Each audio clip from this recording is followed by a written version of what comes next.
হাসরের ময়দানে কত কাতার মানুষ হবে গো।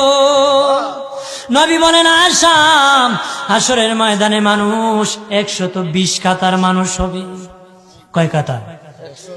আয়েশা রে, হাসরের ময়দানে 120 কাতার মানুষ হবে। আয়েশা সিদ্দিকা বলেন ইয়া রাসূলুল্লাহ, ইয়া রাসূলুল্লাহ, আমি জানতে চাই আপনি রাসূলুল্লাহর উম্মত কত কাতার হবে? নবী বলেন আয়েশা, আমি রাসূলুল্লাহর উম্মত একাই 80 কাতার হবে। আয়েশা বললেন ইয়া রাসূলুল্লাহ, দিনের নবীজি 80 কাতার দিয়ে আপনার উম্মত হবে, আপনার উম্মতকে কেমনে আপনি চিনবেন? নবী বলেন আয়েশা রে, আমার উম্মতকে 3টা পরিচয় আমি চিনব। 1 নম্বর পরিচয়, আমার উম্মতের কপাল থেকে নূর চমকাবে, নূর চমকাবে। নবী বলে বাবা সাহাবীরাম, অসংখ্য ঘোড়ার মধ্যে যদি কিছু চান কপাল্লা ঘোড়া হয়, এইগুলা চিনতে বড় সহজ হয়।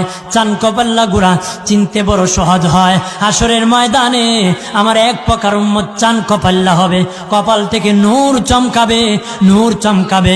তখন আমি বুঝতে পারবো নূর চমকেওয়ালা তারা সবাই আমি রাসূলুল্লাহর উম্মত।